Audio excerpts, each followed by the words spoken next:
going on, people? We are in a car. You know what that means.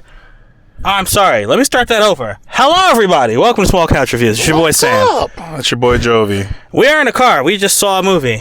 Kill Bill. The Whole Bloody Affair. Sorry, it took me a second. The Whole Bloody Affair? So, this movie is, it's been a bit of a myth. So, as you may or may not know, Kill Bill, Quentin Tarantino's movie, there was a part 1, then there was a part 2. Came out back in 2004.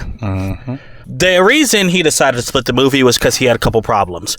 First, it was way too long. Yeah. He wanted to do it in one cut, right? Yeah. But the original cut was just way too long for theaters. They're like, we're not going to have people sit through this, 4.5, 5 hour movie. Secondly, it was super violent. Yes. To the point where, there was just way too much blood, and they're like, you have to tone this down. So he's like, all right, fine, I'll add some animation. I'll make some scenes black and white, so there's not just a lot of red blood splatter, right? This film is his true vision, which I've always heard his true vision is you gotta watch both movies back to back. And 70 millimeter. Right, but this is not just both the movies back to back. He actually added some extra content here. That is not in either cut.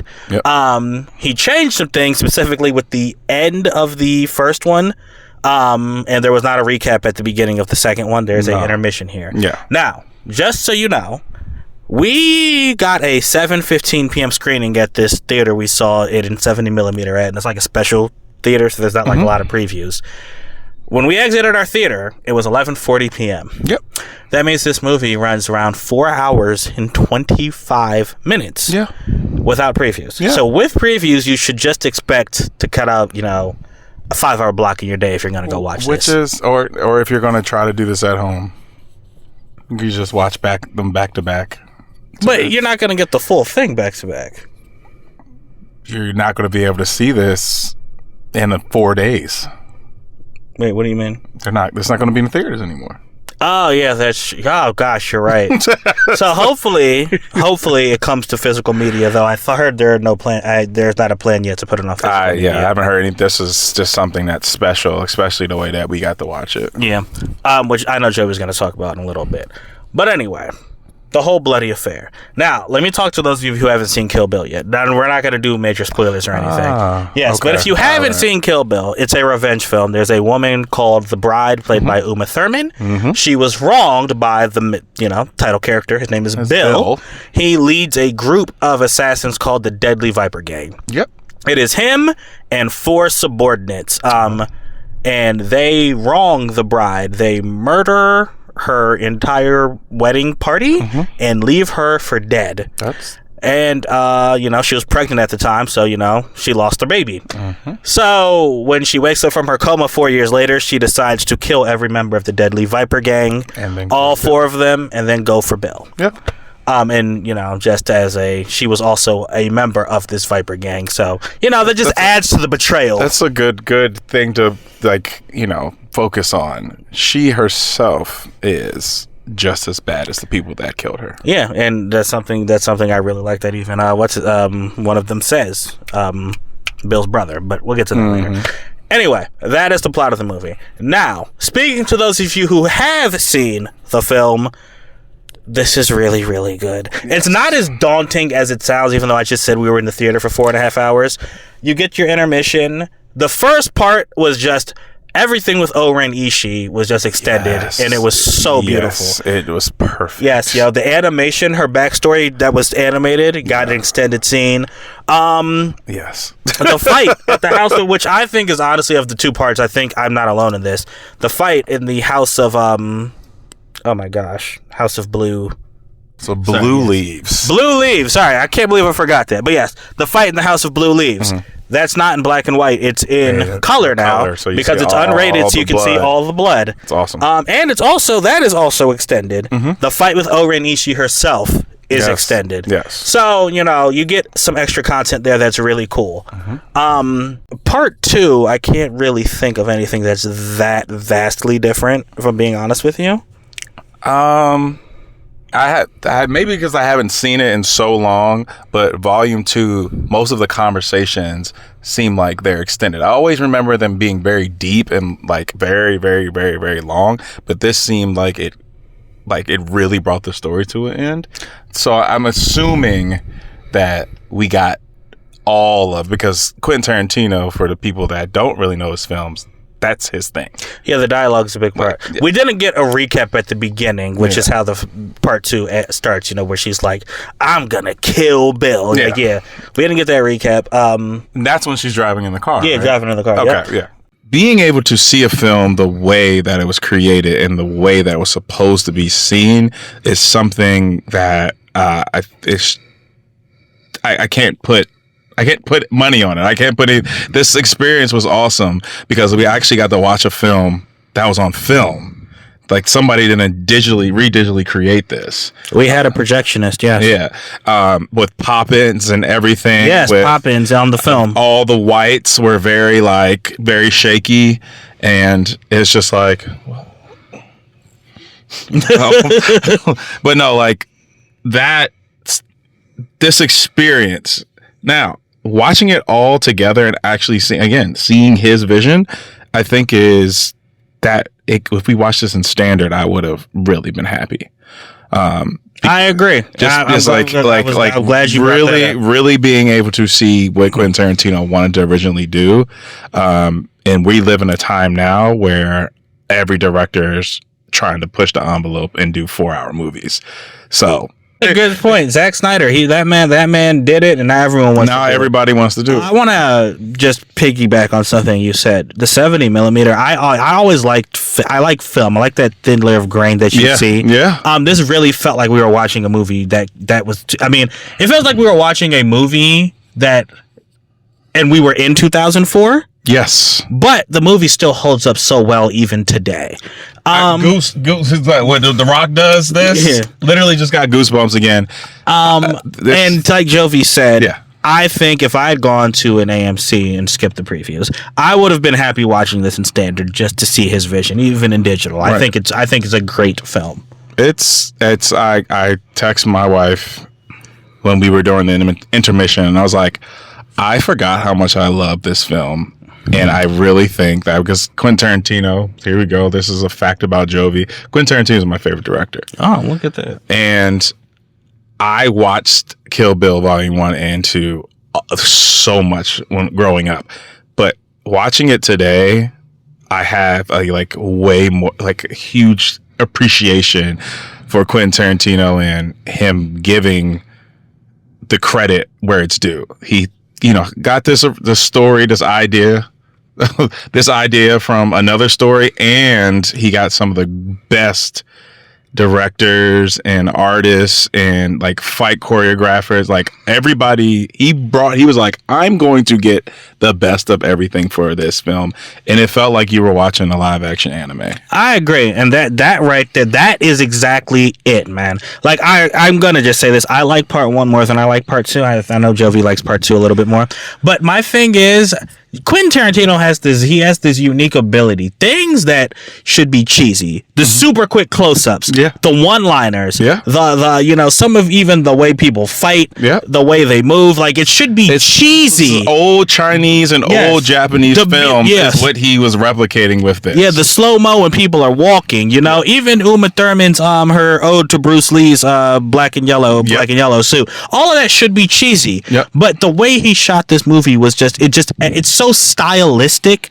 There was a point, I don't know if you heard me, I was just like, this is so good. Yeah. And it was just just the camera panning on stuff. And the shots are crazy. Yeah, man. And and just for context, I haven't watched this film in at least a decade. It's been a minute. And I was just reminded how much I really, really like this. I always love a good revenge film, and this one did its job for me. Oh, yes. Sam made a comment saying, yes, I've always liked the second one more, but I will say that the first one would be technically my favorite movie. The second one, I just love the dialogue. I don't know what it is, y'all. Great writing and conversation pieces just get me into film. I'm just all his cuts and having a full conversation with, you're like, why are we so interested in this story? No, so the second one gives the backstory of everything. You actually see what happened to her, how she got there, how she became an assassin in the first place. Right. And there is a piece of dialogue in here, I think, if you just Google Kill Bill Superman. because Bill, the character, has a discussion on Superman that I've always found fascinating, and I love it. But to your point, the part 2 is definitely more dialogue heavy than action heavy. A lot of action. Yeah. There's some gruesome stuff that happens, but nothing beats the fighting in the first one. Yeah, no, the choreography in the first one I think is just chef's kiss. This one, she's very methodical about how she goes about taking out the rest of them. So I really dig that. This is actually the first Tarantino movie I had ever seen when I saw it in theaters way back when, right? I didn't know who he was. But I watched it, I was like, yo, this isn't in order, but I'm kind of digging it. Yeah. But anyway, the movie starts in the middle of things. She's going to Vivica A. Fox, and there's just a fight scene. And you're like, okay, I don't know why these two hate each other, but whatever's happening, I'm with it because the fight was incredible. So the lady, I don't know what her job would be called, that was actually in our theater. She was talking and just giving us little tidbits and facts. And she mentioned something saying, like, if you watch this film and realize that all of it's a whole bunch of shorts. And I never looked at it like that. Oh yeah, that's true. It's literally every chapter could be it's just a short. And I was like, well, maybe that's why we liked it so much, because we all like enjoyed, especially millennials, we love anime. Yeah. And that's what it feels like you're getting an episode, but they do roll together so well. They really do. It's like you're binge watching this story when you watch this film. You bring up that point. I actually feel like I want to go back and like watch this in chronological order, chapter by chapter to chapter, watch it in order. And I probably will do that. I mean, like seriously, it's crazy. It's still living in my head, like in the House of Blue Leaves when the lights go blue, or even in the second one when it's just a silhouette of them and the background is red or blue. It's so cool. Y'all, it's so cool. We haven't talked a lot about like the actual narrative or plot because you can't really do that without spoiling, but it's really good. It's good. You really can't. I mean, her revenge quest is something you're going to be invested in. When as she makes her way to Bill and you learn more about his motivations and stuff. Yeah. What do I say? I like a villain who has an actual motive, which brings me to my point. Spoilers ahead. Okay, now we're done to spoilers. I think Bill. I'm gonna say it.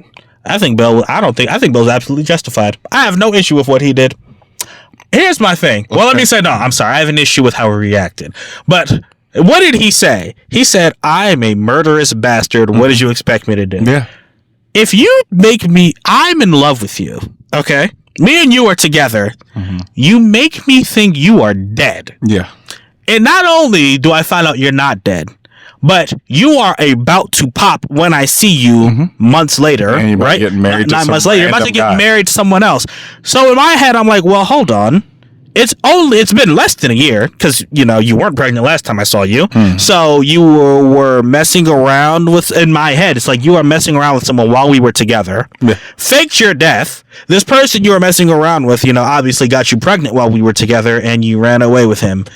And you let me to think you were dead and mourn you. The only person I have ever actually loved.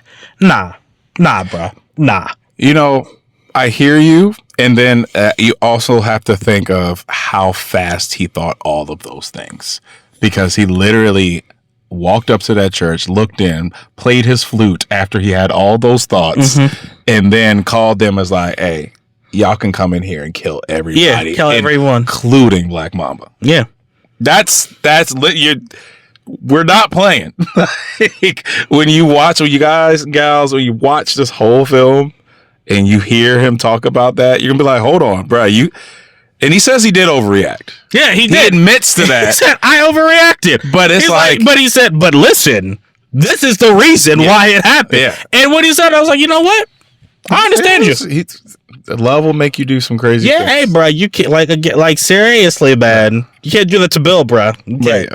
No, and then I will say that I guess this is a spoiler because she does kill Bill. I guess when we were coming up, I didn't know. I was like, is she ever going to do it? Okay. And so when she kills Bill and everything comes, like you said, like volume 2 or part 2 or the second part after the intermission, really, really brings everything together. And I never watched that film like that. It was just an action film for me. Mm-hmm. And then because when you don't watch it chronologically, I mean, you know, in order, and you kind of push volume 1 away, it doesn't feel the same. I was like, this again, and I feel like this review is just all about this experience. Yes, I mean, because it's not about the movie. The movie is amazing. The movie's always been amazing. Both of them are a 5 out of 5 for me, visually and story wise. It's nothing that I would change about these films, even with them being dumb long. It's just that's what Quentin Tarantino films. Let me make sure I don't hit that button. The Quentin Tarantino films are for. So I know we're rambling, but watch this. Find a way. If we can put this up and you can make it to the theater and put 5 hours to the side, which I know is going to be very hard for everyone.